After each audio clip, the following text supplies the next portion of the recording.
नमस्कार मित्रों, स्वागत है आपका आपके अपने चैनल भक्ति सार में। भारत की सनातन परंपरा में जब जब धर्म बढ़ा है, जब जब असुरों ने धर्म, सत्य और देवताओं को दबाने का प्रयास किया है, तब तब माँ दुर्गा ने अवतार लेकर संसार को धर्म पथ पर वापस स्थापित किया है। दुर्गा सप्तशती का दूसरा अध्याय इसी सत्य का प्रतीक है। जे केवल देवी की स्तुति नहीं है, ये वह दिव्य कथा है जो बताती है कि सामूहिक प्रार्थना और विश्वास से कैसी अद्भुत शक्ति प्रकट होती है। यही वह कथा है जहाँ देवी का आविर्भाव होता है।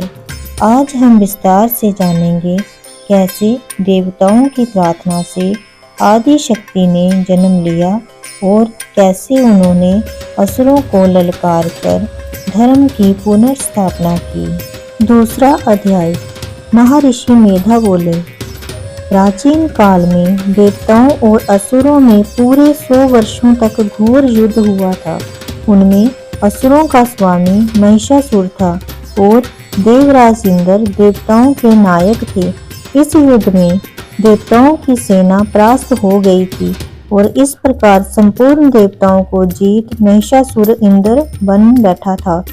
युद्ध के पश्चात हारे हुए देवता प्रजापति श्री ब्रह्मा जी को साथ लेकर उस स्थान पर पहुंचे जहां पर भगवान शंकर विराजमान थे।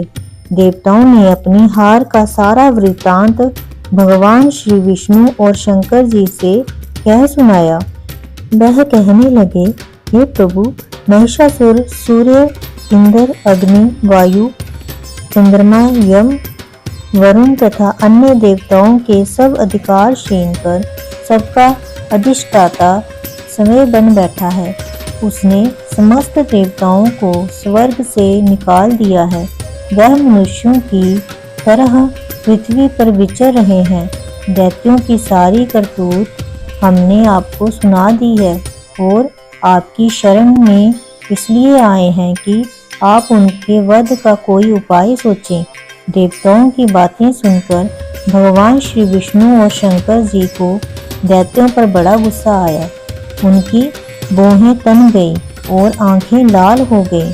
गुस्से में भरे हुए भगवान विष्णु के मुख से बड़ा भारी तेज निकला और उसी प्रकार का तेज भगवान शंकर, ब्रह्मा और इंद्र आदि दूसरे देवताओं के मुख से प्रकट हुआ। फिर वह सारा तेज एक में मिल गया और तेज का पुंज वह ऐसे दिखता था जैसे कि ज्वालायमान पर्वत हो। देवताओं ने देखा कि उस पर्वत की ज्वाला चारों ओर फैली हुई थी और देवताओं के शरीर से प्रकट हुए तेज की किसी अन्य तेज से तुलना नहीं हो सकती थी। एक स्थान पर इकट्ठा होने पर वह तेज एक देवी के रूप में परिवर्तित हो गया और अपने प्रकाश से तीनों लोकों में व्यापक जान पड़ा। वह भगवान शंकर का तेज था। उससे देवी का मुख प्रकट हुआ। यमराज के तेज से उसके सिर के बाल बने। भगवान श्री विष्णु के तेज से उसकी भुजाएं बनी। चंद्रमा के तेज से दोनों स्तन और इंद्र के तेज से जंघा और पिंडली तथा पृथ्वी के तेज से नितंब भाग बना। ब्रह्मा के तेज से दोनों चरण और सूर्य के तेज से उनकी उंगलियां पैदा हुई और वसुओं के तेज से हाथों की उंगलियां एवं कुबेर के तेज से नासिका बनी। प्रजापति के तेज से उसके दांत और अग्नि के तेज से उसके नेत्र बने। संध्या के तेज से उसकी भौहें और वायु के तेज से उसके कान प्रकट हुए थे। इस प्रकार उस देवी का प्रादुर्भाव हुआ था। महिषासुर से पराजित देवता उस देवी को देखकर अत्यंत प्रसन्न हुए। भगवान शंकर ने अपने त्रिशूल में से एक त्रिशूल निकालकर उस देवी को दिया और भगवान विष्णु ने अपने चक्कर में से एक चक्र निकालकर उस देवी को दिया। वरुण ने अपने चक्कर में से एक चक्र निकालकर उस देवी को दिया वरुण ने देवी को शंख भेंट किया, अग्नि ने इसे शक्ति दी, वायु ने उसे धनुष और वाहन दिए, सहस्त्र नेत्रों वाले श्री देवराज इंद्र ने उसे अपने वज्र में से उत्पन्न करके वज्र दिया और ऐरावत हाथी का एक घंटा उतारकर देवी को भेंट किया। यमराज ने उसे काल दंड में ले एक दंड दिया, वरुण ने उसे पाश दिया, प्रजापति ने स्फटिक की माला दी और ब्रह्मा जी ने उसे कमंडलू दिया। सूर्य ने देवी के समस्त रोमों में अपनी किरणों का तेज भर दिया। काल ने उसे चमकती हुई ढाल और तलवार दी तथा उज्ज्वल हार और दिव्य वस्त्र उसे भेंट किए और इनके साथ ही उसने दिव्य चूड़ामणि दी, 2 कुंडल, कंकन, उज्ज्वल अर्धचंद्र, बाहों के लिए बाजूबंद, चरणों के लिए नूपुर, गले के लिए सुंदर हंसली और उंगलियों के लिए रत्नों की बनी हुई अंगूठियां उसे दी। विश्वकर्मा ने उनको फरसा दिया और उसके साथ ही कई प्रकार के अस्त्र और अभेद्य कवच दिए और इसके अतिरिक्त उसने उसे कभी ना कुमलाने वाले सुंदर कमलों की मालाएं भेंट की। समुद्र ने सुंदर कमल का फूल भेंट किया, हिमालय ने सवारी के लिए सिंह और तरह तरह के रत्न देवी को भेंट किए। यक्षराज कुबेर ने मधु से भरा हुआ पात्र और शेष नाग ने उन्हें बहुमूल्य मणियों से विभूषित नागहार भेंट किया। इसी तरह दूसरे देवताओं ने भी उसे आभूषण और अस्त्र देकर उसका सम्मान किया। इसके पश्चात देवी ने उच्च स्वर से गर्जना की, उसके इस भयंकर नाद से आकाश गूंज उठा। देवी का वह उच्च स्वर से किया हुआ सिंहनाद समा न सका, आकाश उनके सामने छोटा प्रतीत होने लगा। उससे बड़े जोर की प्रतिध्वनि हुई जिससे समस्त विश्व में हलचल मच गई और समुद्र कांप उठा, पृथ्वी डोलने लगी और सबके सब पर्वत हिलने लगे। देवताओं ने उस समय प्रसन्न हो सिंह वाहिनी जगतमयी देवी ने कहा, देवी तुम्हारी जय हो। इसके साथ महर्षियों ने भक्ति भाव से विनम्र होकर उनकी स्तुति की। संपूर्ण त्रिलोकी को शोक मगन देखकर दैत्यगण अपनी सेनाओं को साथ लेकर और हथियार आदि सजाकर उठ खड़े हुए। महिषासुर के क्रोध की कोई सीमा नहीं थी। उसने क्रोध में भरकर कहा, ये सब क्या उत्पात है। फिर वह अपनी सेना के साथ उस ओर दौड़ा जिस ओर से भयंकर नाद का शब्द सुनाई दिया था और आगे पहुंचकर उसने देवी को देखा जो कि अपनी प्रभा से तीनों लोकों को प्रकाशित कर रही थी। उसके चरणों के भार से पृथ्वी दबी जा रही थी, माथे के मुकुट से आकाश में एक रेखा सी बन रही थी और उसके धनुष के टंकार से सब लोग क्षुब्ध हो रहे थे। देवी अपनी सहस्त्र भुजाओं को संपूर्ण दिशाओं में फैलाए खड़ी थी। इसके पश्चात उनका दैत्यों के साथ युद्ध छिड़ गया और कई प्रकार के अस्त्र शस्त्रों से सब की सब दिशाएं उद्भासित होने लगी। महिषासुर की सेना का सेनापति चिक्षुर नामक एक महान असुर था।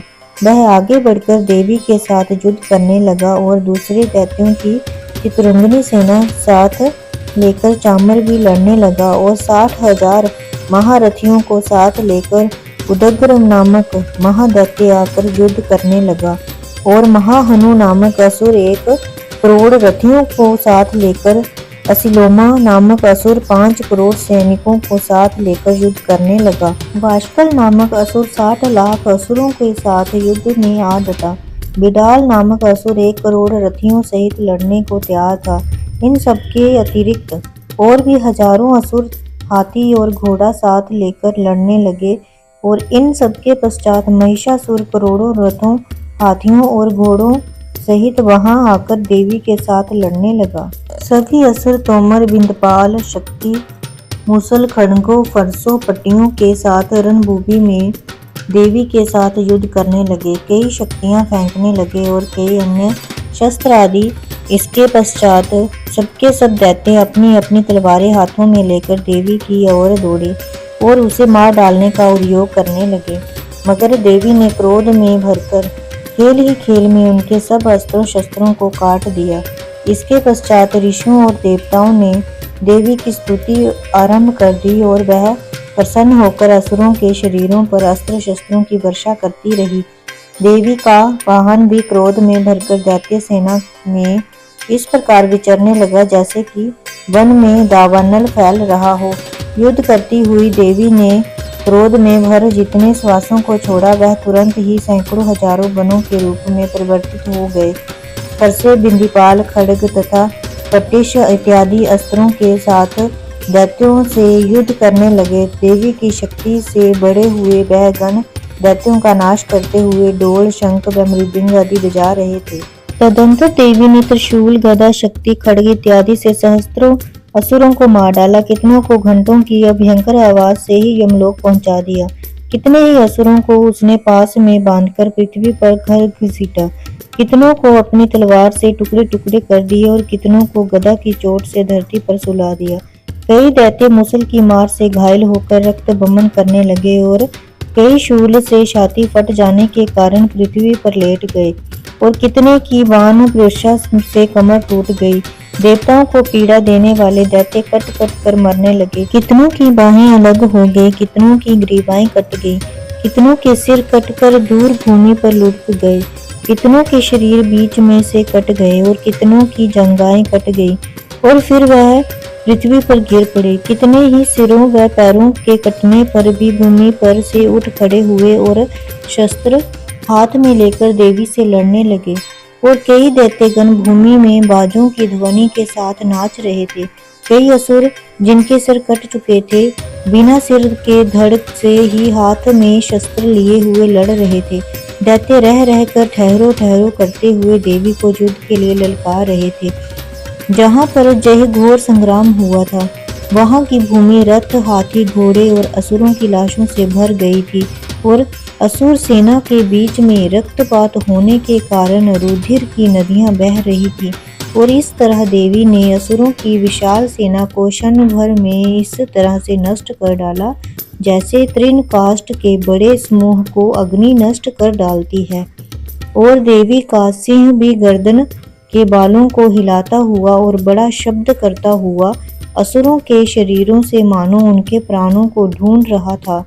वह देवी के गणों ने जब दैत्यों के साथ युद्ध किया तो देवताओं ने प्रसन्न होकर आकाश में से उन पर पुष्प वर्षा की। इसी के साथ दुर्गा सप्तशती अध्याय 2 की कथा पूर्ण होती है। मित्रों, अगले अध्याय में हम देखेंगे माँ दुर्गा के असुरों के बीच हुए अद्भुत युद्ध का वर्णन। आप जुड़े रहिए। यदि आपको ये कथा अच्छी लगी हो तो इसे अधिक से अधिक साझा करें और अगले वीडियो में हम सुनेंगे दुर्गा सप्तशती अध्याय 3 की दिव्य कथा। तब तक के लिए जय माता दी।